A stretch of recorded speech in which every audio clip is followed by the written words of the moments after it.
मांगे गगन विकट बदरी सैया मांगे विकट बदरी सैया मांगे गगनवा विकट बदरी सैया मांगे गगनवा हरे हरि भाषण दुनिया छवाया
बदरी हाँ बिकट बदरी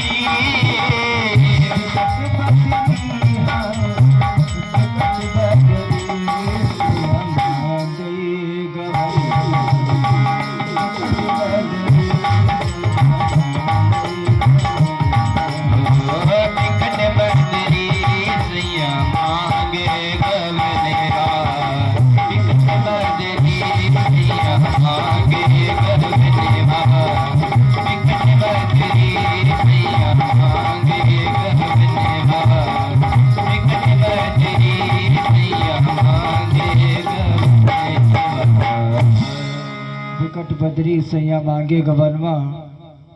कहने का भाव है प्यारे, जब समय निश्चित है, जो समय निश्चित है उसी समय के अंतराल में सभी लोगों को जाना है। एक क्षण भी इधर से उधर नहीं हो सकता है, एक पल भी इधर से उधर नहीं हो सकता है। कल के सत्र में हमारे परम आदरणीय सम्मानीय परम पूज्य परम आदरणीय सम्मानीय श्री महात्मा जी के द्वारा आप सभी भैया बहन बड़ी ही पावन चर्चा को सवर कर रहे थे। बड़ी ही पावन लीला की चर्चा को सवर कर रहे थे। आइए थोड़ा अलग हट के सुनाने का प्रयास रहेगा।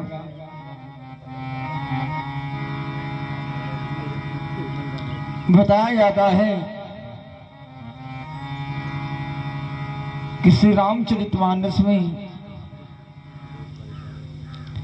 एक बार की जितनी भी चौपाइयां हैं उन सब चौपाइयों में कोई न कोई रहस्य छुपा हुआ है। आप लोग विचार करें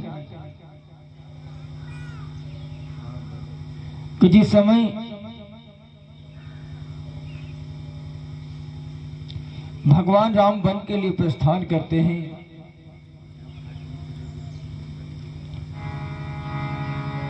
सुसज्जता पर जाकर के पहुंचते हैं तो देखते हैं एक केवट को आवाज लगाते हैं। लेकिन आप लोगों ने कभी ये विचार किया कि केवट की जो नाव बनी है प्यारे, वो पूर्व जन्म में कौन था? केवट की नाव जिस लकड़ी से बनी है वो आखिर कौन था पूर्व जन्म में? आइए इसे श्रवण करते हैं। छोटा सा प्रसंग है।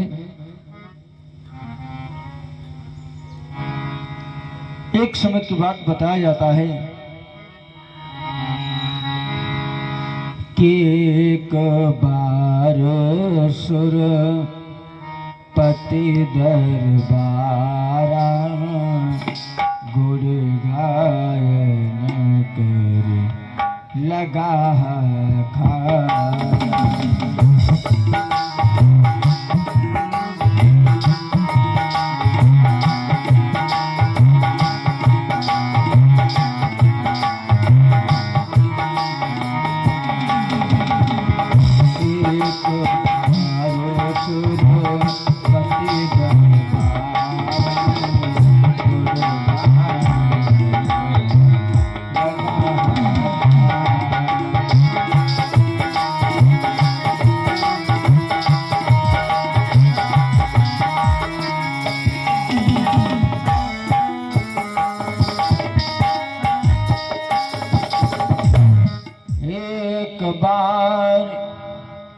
सुरपति दरबारा गुण गायन करी लगा खारा। एक समय की बात, राजा इंद्र का जो है दरबार लगा हुआ है और जिस समय राजा इंद्र का दरबार लगा हुआ है सब के सब देवता लोग विराजमान है दरबार में और उन्हीं देवताओं के मध्य में एक दैत्य भी बैठा हुआ है। उन्हीं देवताओं के मध्य में एक दैत्य भी बैठा हुआ है। क्या नाम है?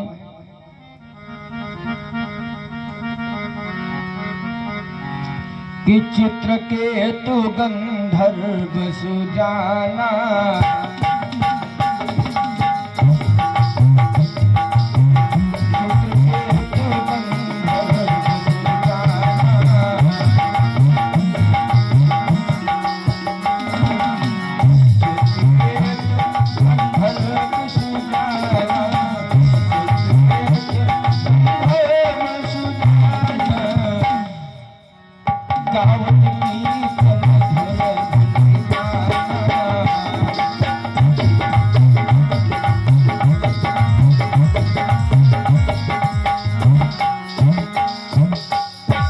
चित्रकेतु गंधर्व सुजाना, गावत गीत मधुर ध्वनि ताना।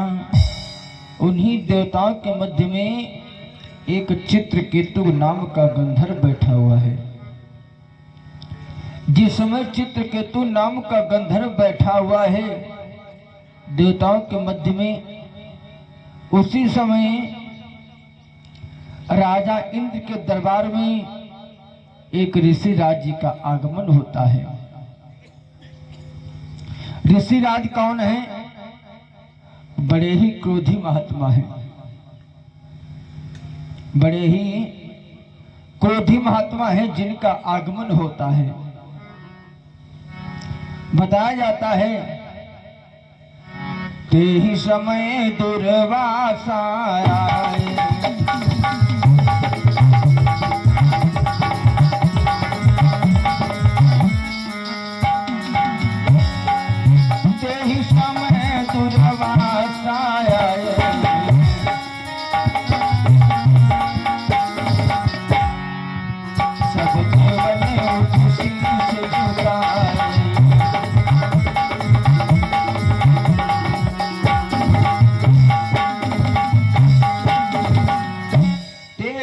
समय दुर्वासा आए, सब देवन उठी शीश झुकाए।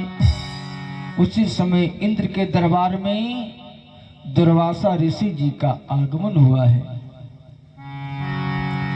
और जिस समय दुर्वासा ऋषि जी का आगमन हुआ प्यारे, तो दुर्वासा ऋषि जी को देवताओं ने उठकर के प्रणाम किया। देवताओं ने उठकर के ऋषिराज जी को प्रणाम किया है, लेकिन चित्रकेतु नाम का जो गंधर्व बैठा है उसने प्रणाम नहीं किया।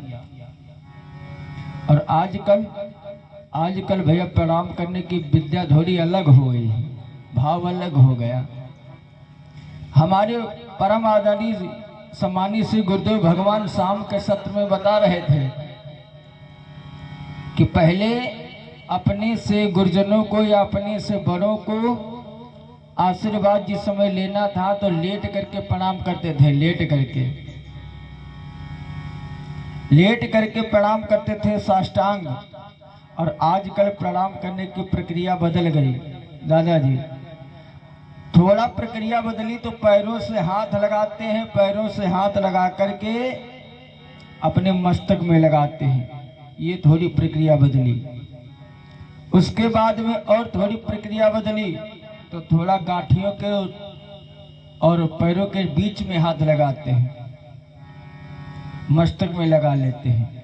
थोड़ी और प्रक्रिया बदली, ये तो सीधा सीधा फार्मूला ही निकलता है। गांठियों से हाथ को लगाते हैं और गांठियों से हाथ को लगाने के बाद में अपने छाती से लगाते हैं, मस्तक में नहीं लगाते हैं। महाराज जी ऐसे किया और सीने से लगा लिया, मानो संकेत मिलता महाराज जब तुम्हारी गांठी टूटी है तब हमारा कलेजा ठंडा हुई है? और आजकल कहीं इधर से एक लोग जा रहे हो, एक लोग उधर से आ रहे हो तो दूर से हाथ उठा देते, महाराज जी मानो संकेत करते कहा दोबारा मिली हो तो कहा डरब है। तो प्रणाम करने की प्रक्रिया बदली है। लेकिन देवताओं ने ऋषिराज जी को प्रणाम किया है। लेकिन जो चित्रकेतु नाम का गंधर्व है उसने ऋषिराज जी को प्रणाम नहीं किया। उसने ऋषिराज जी को जो है कि प्रणाम नहीं किया है। और क्यों नहीं किया, उसमें भी कारण है। ऋषिराज जी को प्रणाम चित्रकेतु ने क्यों नहीं किया, क्योंकि जिस समय दुर्वासा ऋषि जी महाराज दरबार में आते हैं तो देवताओं ने आते हुए देखा था ऋषिराज जी को, तो देवताओं ने उठकर प्रणाम कर लिया। सीताराम। तो मैं निवेदन कर रहा था, देवताओं ने आते हुए देखा था इसीलिए प्रणाम किया, लेकिन चित्रकेतु ने आते हुए नहीं देखा था ऋषिराज जी को। कि सो गंधर्व देख नहीं पावा,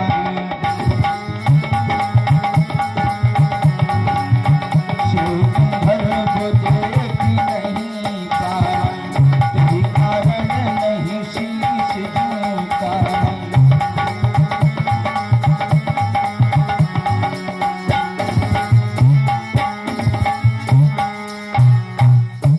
सो गंधर्व देख नहीं पावा, तेहि कारण नहीं शीश झुकावा।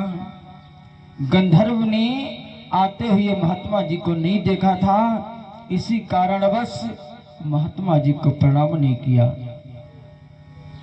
और जिस समय महात्मा जी को प्रणाम नहीं किया तो बताया जाता है दुर्वासा ऋषि जी महाराज क्रोधी महात्मा है।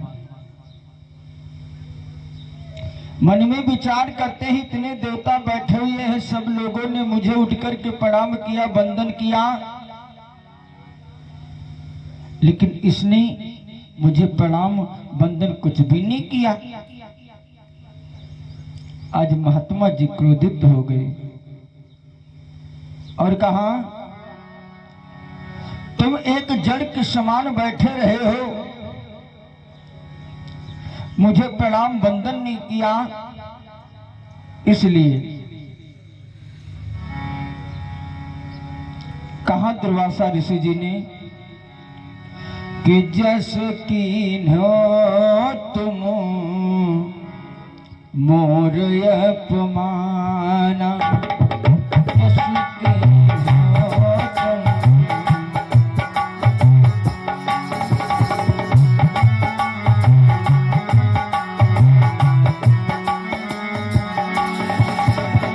जस कीन्हो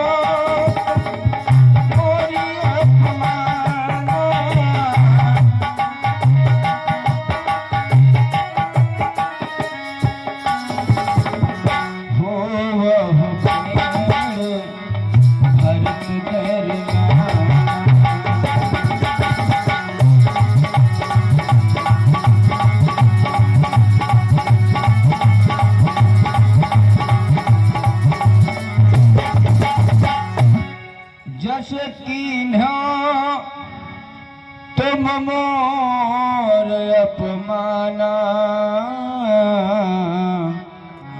हुई हो पेड़ भरत दरमाना। आज श्राप दे दिया है दुर्वासा ऋषि जी ने, और जैसे ही आज श्राप को दिया है, अब तो श्राप शीश पर रख करके आज चित्रकेतु नाम का गंधर्व जो है आज हाथों को जोड़ करके खड़ा हुआ है। महाराज, महाराज आपने मुझे श्राप दे दिया,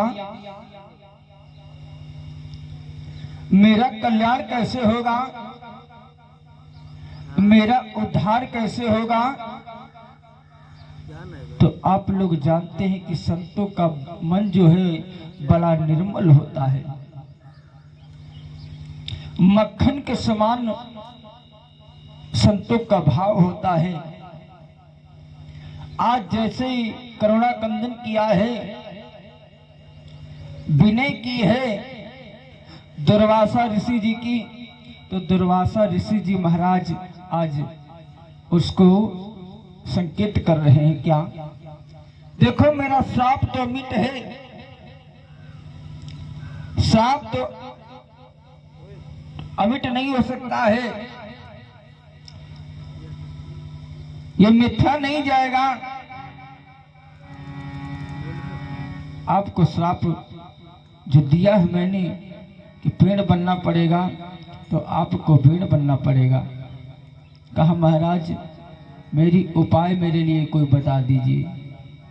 आज कहने लगे हैं दुर्वासा ऋषि जी महाराज, पेड़ तो बनोगे भारत देश में जा करके, लेकिन तुम ऐसे वैसे पेड़ नहीं बनोगे। कैसे महाराज? कहा एक जाति का केवट होगा